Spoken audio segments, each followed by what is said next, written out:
बिस्मिल्लाहिर्रहमानिर्रहीम। इसमें मोहम्मद इरफान अफजल और आप देख रहे हैं मुफस्सल वीज़ा गाइडेंस। तो मैं लेकर आता हूँ आपके तमाम इमिग्रेशन मसाइल का हल। जिन दोस्तों ने इस चैनल को सब्सक्राइब नहीं किया उनसे रिक्वेस्ट है कि चैनल को लाइक करें, सब्सक्राइब करें और शेयर करें ताकि हमारी कम्युनिटी में इजाफा हो। आज हम बात करते हैं कनाडा इमिग्रेशन के हवाले से। जो कनाडा का विजिट वीज़ा है उसको कैसे अप्लाई किया जा सकता है और उसमें क्या रिक्वायरमेंट्स हैं और कौन सा प्रोसीजर क्विक एंड फास्ट है। तो सबसे पहले तो मैं आपको बता दूं कि IRCC जो कनाडा की ऑफिशियल वेबसाइट है इसके ऊपर एक नई अपडेट आई है जिसके तहत अब जो वीज़ा प्रोसेस होगा पाकिस्तान से स्पेशली वो 60 डेज़ का हो गया है। नॉर्मली अभी भी अगर आप इसका प्रोसीजर देखते हैं तो काफ़ी लंबा है, तकरीबन 800 डेज से भी ज़्यादा बाज़ औक़ात लग जाते हैं कई फाइलों में। लेकिन ये स्पेशली इन्होंने इस बैकलॉग को देखते हुए इन्होंने एक नया सिस्टम मुतारिफ कराया जिसके तहत अब पाकिस्तान के जो वीज़े हैं, विजिट वीज़े हैं, उनको स्पेशल प्रायोरिटी दी जाएगी और 60 डेज़ के अंदर इनको प्रोसेस करने का कहा गया है।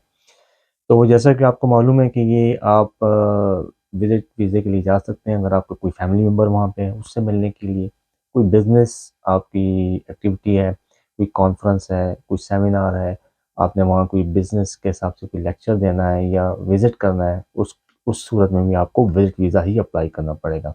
और टूरिज़्म तो है ही अगर आपने वहाँ पे सैर व तफरीह के लिए जाना है तो। जो इसकी फ़ीस है वो $100 इसकी फ़ीस है। इसके साथ आपको $80 पे करने पड़ेंगे बायोमेट्रिक देने के लिए। अगर आपके बायोमेट्रिक पहले हो चुके हैं, मतलब अगर आपने in the past visa apply किया था तो ये $80 आपको नहीं पे करने।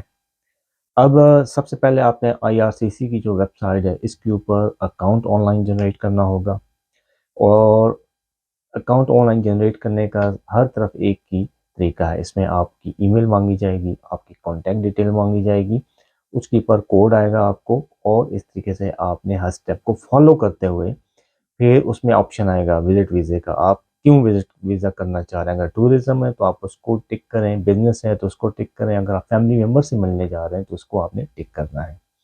एप्लीकेशन फॉर्म को आपने फिल करना है online he. At the end जब तक आप एप्लीकेशन फॉर्म फिल कर लेते हैं तो आखिर में एक लिस्ट ऑफ डॉक्यूमेंट्स आ जाती है।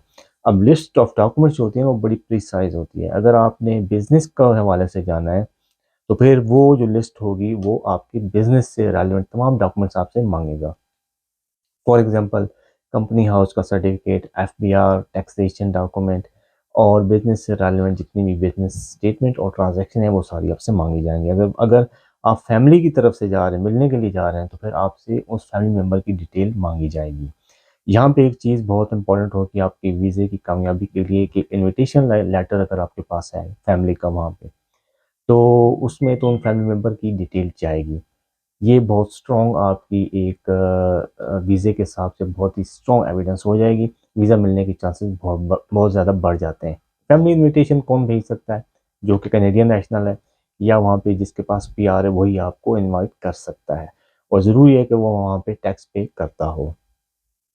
तमाम डॉक्यूमेंट आपने ऑनलाइन सबमिट करवाने हैं, PDF फाइल के थ्रू जमा करवाने हैं। जो बैंक स्टेटमेंट है कनाडा 4 महीने की मांगता है और बैंक स्टेटमेंट के हवाले से मैं बताऊं कि इसका ख़ास आपको ख्याल रखना पड़ेगा क्योंकि मिनिमम कनाडा जो है 15 से 20 लाख पाकिस्तानी रुपीज़ की आपकी स्टेटमेंट सेविंग होगी तो फिर ही आप उसके लिए एलिजिबल होंगे। अगर आपका बिजनेस के ट्रांजैक्शन है तो आपने उसको जस्टिफाई करना होगा। जितने एसेट्स हैं, बिजनेस है, टैक्स रिपोर्ट है, सारी आपने लगानी पड़ेगी। आखिर में वो डिजिटल फ़ोटो आपने अपलोड करना होगा और रेलेवेंट डॉक्यूमेंट जो भी होते हैं family registration certificate, marriage certificate और फैमिली टाइज़ के हवाले से सब आपको वहाँ पे ऑनलाइन ही लगाना होगा। जिस वक़्त आप एप्लीकेशन सबमिट कर देंगे आपको एक रिसीव ईमेल आ जाएगी जिसके अंदर कन्फर्मेशन ऑफ नोटिफ़िकेशन होगा और फिर आपने वहाँ जाके बायोमेट्रिक देने हैं। ईज़ी प्रोसेस है, ऑनलाइन है, आपने किसी एजेंट का सहारा नहीं लेना है, खुद भी आप कर सकते हैं। अगर आपको समझ ना आए तो फिर आप किसी कानूनी बंदे की मदद ले सकते हैं। कनाडा के हवाले से बताता जाऊँ कि विज़िट वीज़ा को आप कन्वर्ट कर सकते हैं वर्क परमिट के अंदर। बहुत अच्छा ऑप्शन है, मोस्टली लोग इसी तरीके से करते हैं। अदरवाइज़ अगर आप दूसरी कैटेगरीज़ में फ़ाइल डालते हैं तो वो तकरीबन 5 महीने से लेके तकरीबन 3-4 साल तक का प्रोसेस है। एक्सप्रेस एंट्रीज का और दूसरा प्रोविजनल नॉमिनीज के हवाले से। तो ये एक क्विक प्रोसेस होता है। अगर आपको वर्क वीज़ा मिल गया वहाँ पे, तो आप अपने इमीडिएट फैमिली मेम्बर को, क्लोज फैमिली मेम्बर को वहाँ पे सेटल कर सकते हैं, बुला सकते हैं। तो ये सारा जो प्रोसेस है ये आप कर सकते हैं। सिर्फ डॉक्यूमेंट्स में ख्याल रखना पड़ेगा आपको कि आपने रेलेवेंट डॉक्यूमेंट ही लगाने होंगे ताकि आपका वीज़ा कामयाब हो जाए।